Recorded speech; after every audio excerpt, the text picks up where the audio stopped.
This is the day that the Lord has made. Let us rejoice and be glad in it. It is a true blessing and a joy for us to be here together. Amen. It is a great joy. If you haven't noticed, Haley's not here.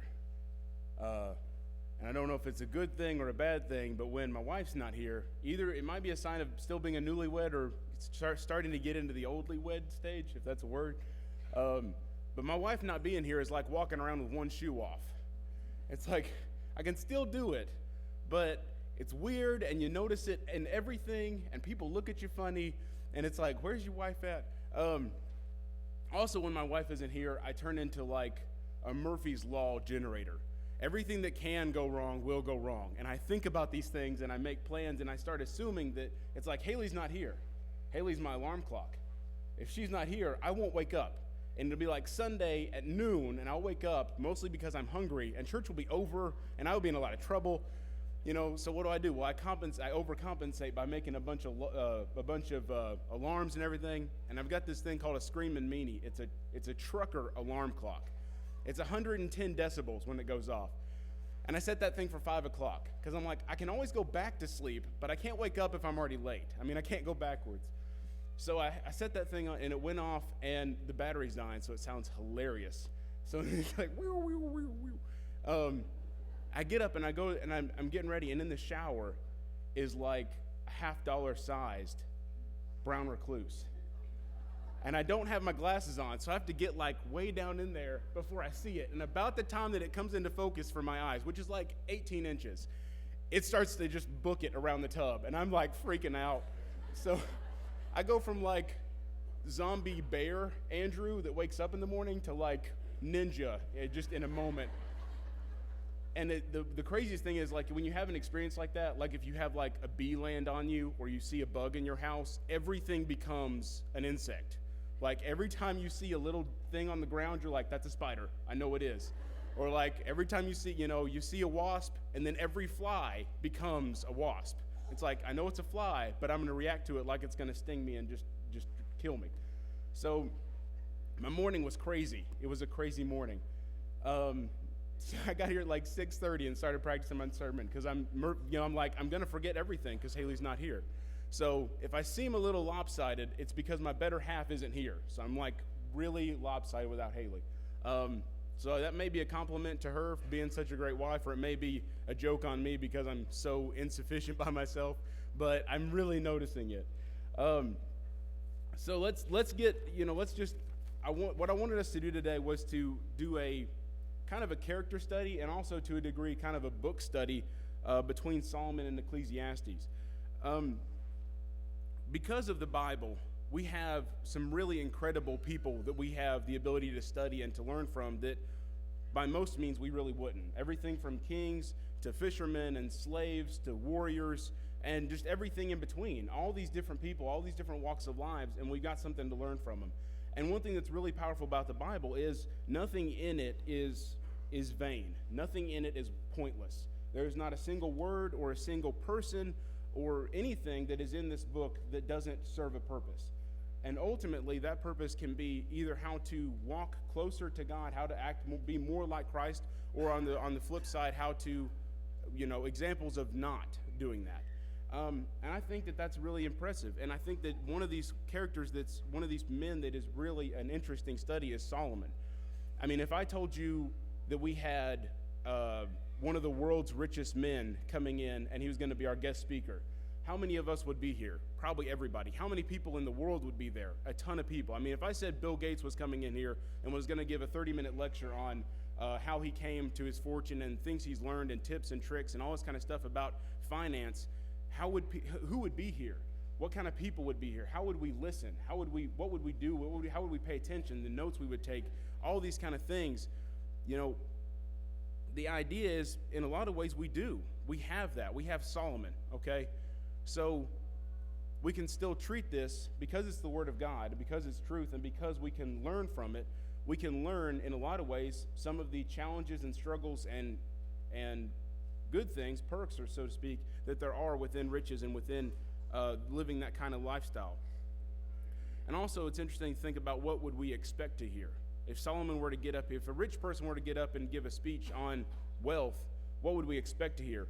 And thinking about that as we study what Solomon does and how he reacts and what he has to teach by the end of his life. So as we heard, Solomon basically follows in his father's footsteps in 1 Kings 3 through 14, which was read. He's following in his footsteps, and God comes to him and he says, you can have, anything you want. What do you want? And he says, I want wisdom to lead your people and to be the, the best king that I can be. And ultimately God says, okay, well, because of that, you're also going to have these other things. So kind of setting the stage there, he's got the wisdom granted by God, but also these other things that he didn't ask for that are in part because of God giving them to him, and partially because that's what happens when you're wise. If you're wise, financial gains are going to come, but also God definitely plays a part, putting his own hand in that. Also we see he's, given all these things, and the wisdom particularly, there's a good example of that in the next few verses, 1 Kings 3, 16 through 28. We see the account of the two women who come to him with each of them basically has a child. One of them rolls over and in its sleep it kills the baby, and they both come, and now they've got this one child, and so they're kind of fighting over whose child this is. And Solomon says, okay, here's how we'll handle this. We'll divide the child in half, and to a degree, both of you will get, part of the child, and to a degree, neither of you will get the child. And the woman whose child it isn't says, that's fine by me, go ahead, do the deed. And the woman who's actually is the mother of the child, obviously would rather the child not be given to her than for the child to be harmed. So she says, no, it's fine. Let the other lady have it. And Solomon sees that, through his wisdom, sees, okay, this is the actual mother. And because of that wisdom and because of those kind of deeds that he does, showing examples of that wisdom, his wisdom grows and his reputation grows. And people, leaders, kings from all around come to him to try and find out, asking him questions, seeking the wisdom of God. And, and he gives it to them. And another interesting point about this, kind of setting the stage for what Solomon has at his disposal. So there's the wisdom that he's given, but he also has money. And by money, I mean more money than anyone in here can possibly imagine. From 2 Chronicles 9, especially verse 13, we see refers to his gold shipment each year. It says every year he's given about 25 tons of gold. There are other translations say about 666 talents of gold. It's a lot of gold. Going with the ton translation just because it works out better, it's actually higher than this, but generally speaking, gold is about $1,000 an ounce. So $1,000 an ounce times 16 ounces in a pound times 2,000 pounds in a ton times 25 tons a year is 80. Wait, I don't even know how to read this. 800,000. No. Wow, that's a lot of big number. $800 million per year. There we go. Times 40 years rule, which we can see in 1 Kings 11:24, is about $32 billion just in gold. That's not accounting for the inflation or what it would have been worth then or anything. That's just like the internet said gold's worth about $1,000 an ounce, and that's where we get that number. So over the course of his lifetime, he went through about $23 billion in gold, and that's just gold, all right? He was so wealthy in gold that silver became like stone. We can see in the end of that chapter. Silver was compared to stone. It's like, well, we've got so much gold, silver is pretty much pointless. That's how much gold there was. That's how rich they were. That's not counting for the heavy taxation that he put on the people. That's not counting for the tribute that would have been given by the kings and governors and things that were under him. That's not counting any military conquests, the fleets of ships that were at his command. It's not counting anything. That's just the gold. To put this in comparison, Henry Ford had about $188 billion net worth. The guy who made Ford cars, if you didn't know. Andrew Carnegie, who started the Carnegie Steel Company in Pittsburgh, had a net worth of about $320 billion. And John Rockefeller, who started the big Rockefeller Oil Company, had a net worth of about $400 billion. Now, comparing that to Solomon's net worth of about $2 trillion, he was worth 5 times more than like the richest man that has ever lived in America. All right, he was so incredibly wealthy, it's hard to even fathom. And to kind of put $2 trillion in perspective, you would have to spend $110 million every day for 50 years to spend $2 trillion. Okay? So when we're talking about a rich man giving us some wisdom, this is the richest man, realistically, this is the richest man that has ever existed, and by a long shot. So we can, when he says something about finances or about how you deal with money, you can take it to heart as much as Bill Gates or anybody else would have said it, because he is wealthy beyond imagine. He also had power. A lot of people equate knowledge to power, and Solomon was a scholar, and also he was incredibly wise. A lot of people also equate money to power. So again, incredibly powerful, and if anything, he was the king of Israel, so it came with the power and authority that had. Ultimately, from what we can see of Solomon as we get this thing started, he's got wisdom, he's got money, he's got power. He literally had the world at his fingertips. He was only limited by the technology of the day and his imagination for what he could do, for what he could achieve. So Solomon, this man in this situation, basically sets out on a mission, which is what the book of Ecclesiastes is. He sets out on a mission to find what true happiness is, to find what makes one truly happy, to find what really lasts, and to find what more or less what the meaning of life is. He's got these big questions, and he's got everything at his disposal, so who better to answer them, realistically speaking? A king that's got the wisdom of God and the money of 100 kings, who better to try and find out the answer to these kind of questions? Well, the problem that a lot of us see as we study this is he starts out with a broken foundation. He starts out by assuming that these things are found outside of God and found in the world, similar to how the Jews dealt with Christ in their assuming that he was going to be some kind of a worldly leader when he was a spiritual leader. The same thing we talked about with the evolutionists, starting with the concept that there is no God and then going to science after the fact. Solomon here is starting with the concept that happiness is found in the world, and then he's going from there. And we're going to see more or less where that gets him. So Solomon pursues what makes him happy. Ecclesiastes 2, verse 8. Also I collected for myself silver and gold, treasures, kings, and providences. So he had treasures and special items and artifacts of all kinds. I provided myself male and female singers, and the pleasures of men, many concubines. So right here in this one verse, we see where he goes to try and find pleasure. He goes to physical riches, physical things, fancy cars or big houses, as we might compare them today, who knows. He goes to musicians. I think it's really interesting that one of the things that he lists here is music. I mean, how many of us are always following after certain musicians, are always following our favorite musicians, our favorite bands, whatever, and striving to keep up with that and striving to have the new best song? But also, when you think about it, can you imagine owning your own favorite band? Owning, not necessarily owning, but being the employer of your favorite band? I can't even imagine what it would be like to have Boston living at my house. It's like, I just want to listen to some music. Don't put a CD in. Just go get your guys, and they'll come play for you. I want to hear One Direction, or Taylor Swift. Hey, Taylor Swift, come out here. Can you play that one song about teardrops on the guitar? I like that one. Can you imagine being able to do that? He had that at his disposal. He could just do that. He sought those things out, trying to find pleasure, and ultimately, it was just a bunch of musicians and a bunch of money. It wasn't anything. We'll get to that in a minute. He also sought out women. As we see, he had many concubines. In 1 Kings 11:3, we see he had 700 wives and 300 concubines.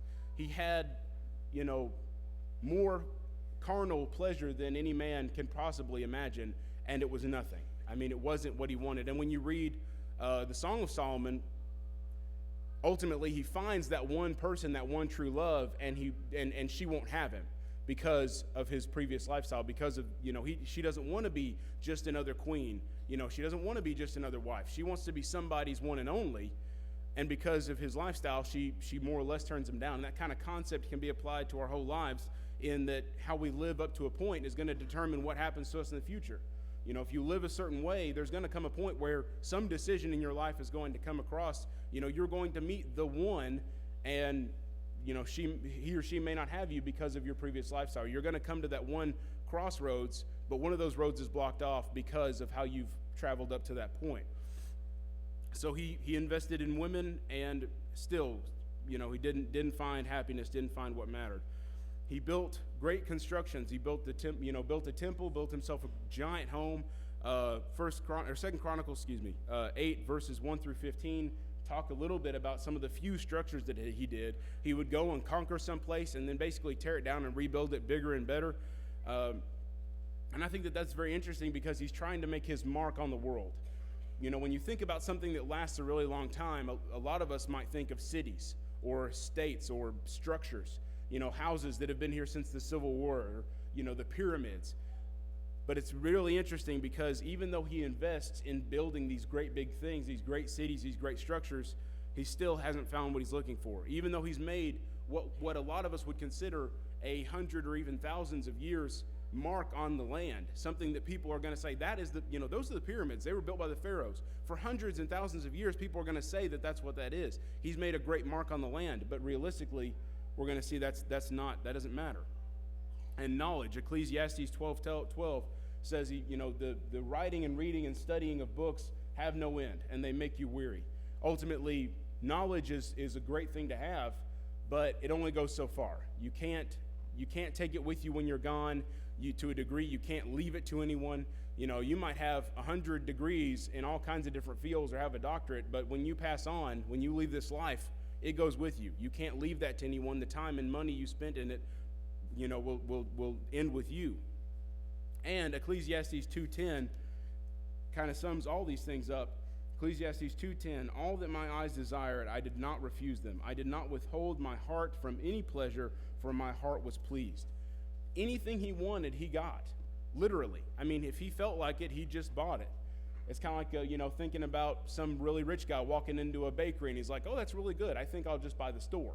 He could do that because of his position. And he did whatever he wanted. Anything that his heart desired, he took part in. And all these things that he did, none of them ultimately succeeded in answering these questions. From what Solomon learned, and that's kind of what the point of Ecclesiastes is, as a whole, Ecclesiastes is, here's some of the stuff that I did, and here's what I've learned from it. And he's trying to impart that wisdom to us. Going back to that concept, the richest man that has ever lived is telling us, hey, I've lived that life, I've been there, I've done that, I've got the t-shirt, and it's not that great. It's not what it's cut out to be. It's not what you think it would be, and it doesn't ultimately answer these questions of, true happiness, the purpose of life, or what really will last. So what Solomon finds out is these knowledges, the knowledge, the buildings, the women, the music, everything that you can imagine, they won't last. And he sums that up in Ecclesiastes 12:7, where he says, he's referring to the body, but he applies it to everything. What God has given, the spirit will go back to God, and the body will turn to dust. Everything will turn to dust or ash, depending on how you look at it. The great pyramids that seem so giant and so untouchable will eventually turn back into the sand of the rest of that area, over time. It's just the natural order of things. From dust man came, from dust man will return. And likewise with all of his structures. You could make or build whatever you wanted to, and in a matter of time, it's going to decay. But more so, something I think that's really interesting is chapter 9, verse 5. He basically says, not only will you die, but memory will die as well. You may build some great structure, and maybe all the people of that time know that you did that and are impressed by what you've done. But you're going to eventually pass away. And so all that's left is the memory of what you've done. And eventually, those people that bear that memory are going to pass away.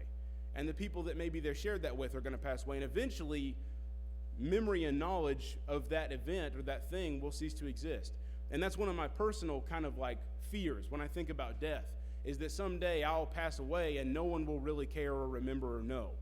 And hopefully that's not the case, but to a degree, we want to leave a mark on this world and leave it better than we found it. But realistically, nothing that we do physically is going to be able to accomplish that. Nothing we can do physically will accomplish that. And I think that is the point of what Solomon learns about these things, is that physical stuff is very temporary, and very feeble and vanity. Another point that he draws from these things is that you can't take it with you. Those that come after you are going to reap what you've sown and take over where you left off and pick up what you've put down, things of that nature. And from a physical perspective, that makes it seem very vain. When you pass away, everything you have is going to be left to someone else. Your fancy car, your big house, your wealth, your money, whatever it is going to be left. Now, there's nothing to say that that's wrong, and you can talk to Zach about preparing for that particular moment so that when you leave, your family's taken care of. But it's to a degree still is just going to be picked up by someone else that's not you from a selfish, worldly perspective. But also it has a powerful point from a spiritual perspective, which is to say you can sow seeds in a spiritual sense that you may never see grow, and it may be years after that time that you've sown that seed, or years after you're gone, or even generations after you're gone, before that seed is sown. As evangelists, we need to constantly be sowing the seed, but also understanding it may take a long time for that particular seed to germinate, and understanding that it's not about us or about what we accomplish, it's about what we can accomplish for God. Excuse me for a moment.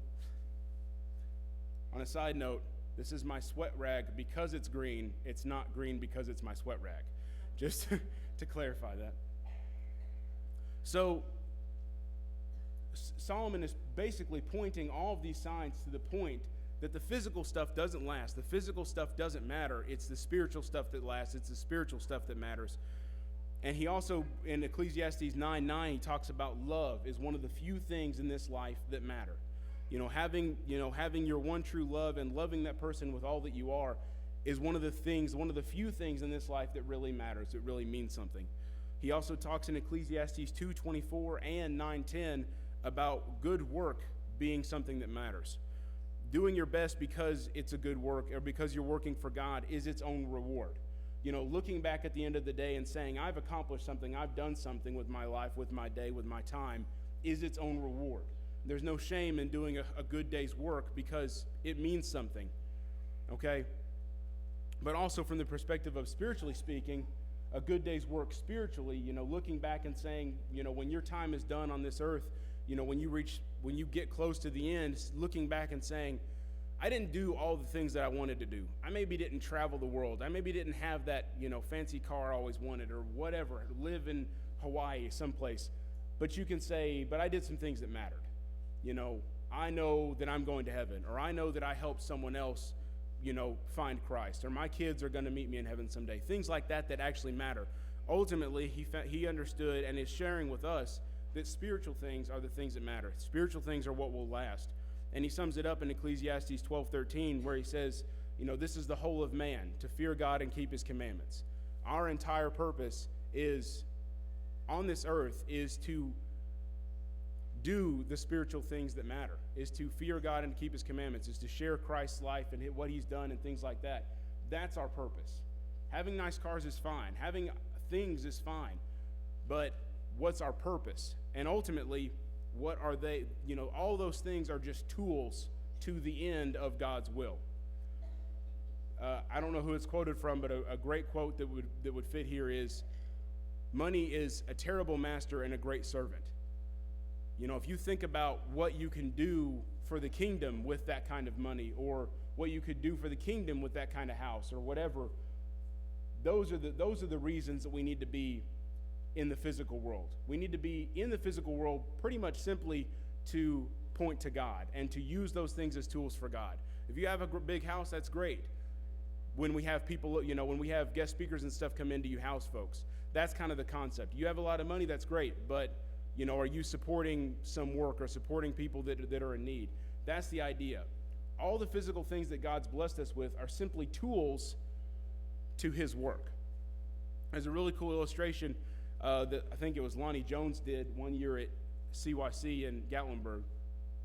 And basically the idea was, it was kind of a skit-ish thing. You got this guy, and he's like a shop owner, and he's representing God or Christ.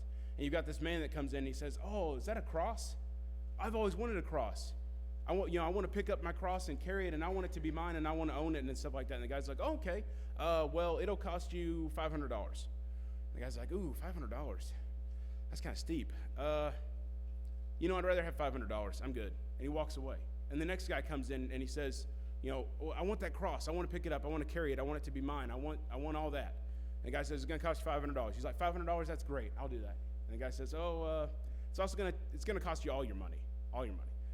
So the guy takes it and he's like, no, it's not. It's worth $500, but not all my money. And the next guy comes in and he's like, $500 deal. All my money deal. And the guy says, oh, you got a really nice big old pickup truck outside. It's going to cost that too.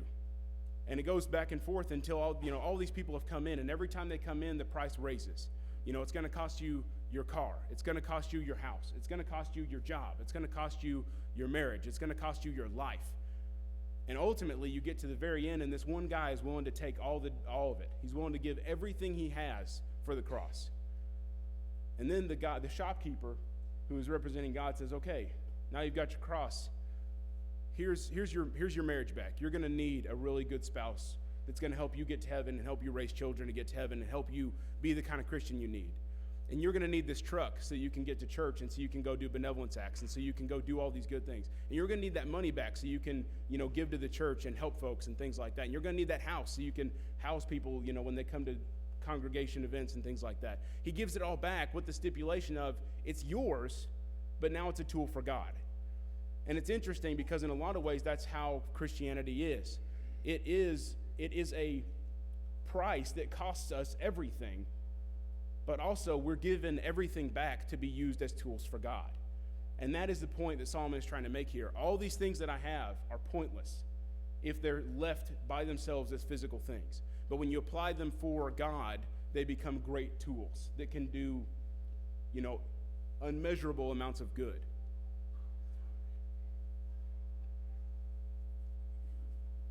So true love, worldly things that are used as tools, and the will of God are the things that really, really matter in this life.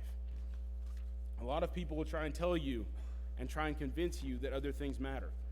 They'll say, oh, well, church is great, but sports is better. Church is great, but your job is better. Church is great, but your work is more important. They'll have everything under the sun, which is a pun from Ecclesiastes. Everything under the sun, all these vain things that they're going to try and say are better than God, are more important than God. And you have to be able to say, I've got my priorities straight. I understand that God is by far the most important thing. And if you put God first, as he said in the beginning when we read that scripture, if you keep my statutes, if you follow me and do my will, these things will be given to you. If we do God's will and follow God's will, he's going to take care of us. And I think it's very interesting in that very last verse of Ecclesiastes, a lot of times we get hung up on verse 13, and it's a powerful verse. But verse 14 says, for God will bring every act to judgment, everything which is hidden, whatever is good or evil. And I think that that's a powerful point because Solomon is finally at the end here realized and is sharing all these things that I pursued to try and replace God, all these things that I tried to put in this God-shaped hole that I have in my life to make me happy. I tried to put money in that hole and it didn't fill it up. I tried to put women in that hole and it didn't fill it up. I tried to put, structures and things and all this stuff. I tried to fill that hole up. The only thing that will fill that hole is God. But also, along those lines, everything that we do along the way is going to be brought up in judgment. Everything that we do, all those actions that we take or don't take are going to be brought to light in judgment.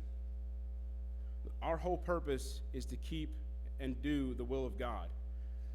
And we will be judged for our actions, both good and bad, hidden, seen, young, old, no matter what the stipulation is, those actions are going to be judged. And since we can understand that we're going to be judged based off those, and we can also understand from Romans 23:3 that all have sinned and fallen short of the glory of God, that there's an issue there. There is now a problem that can't be solved by mankind. And that is that men have been separated from God, and that separation is caused by sin, and the wages of that sin is death, Romans 6:23. So we've got this situation that we're stuck in, and the only way to fix it is by putting on Christ's blood in baptism. Galatians Galatians 3:27. There's a gap that's created by our sin and by our worldliness and by our transgressions against God. And the only way that that can be fixed is by putting on Christ in baptism. So if you have a need to be either to put on Christ in baptism, or you maybe through this lesson you've kind of seen that you've had too worldly a focus in life and you want to get right with God and have the encouragement and strengthening and prayer of the church, or if you have a need along those lines, please come forward now as we encourage you and stand and sing.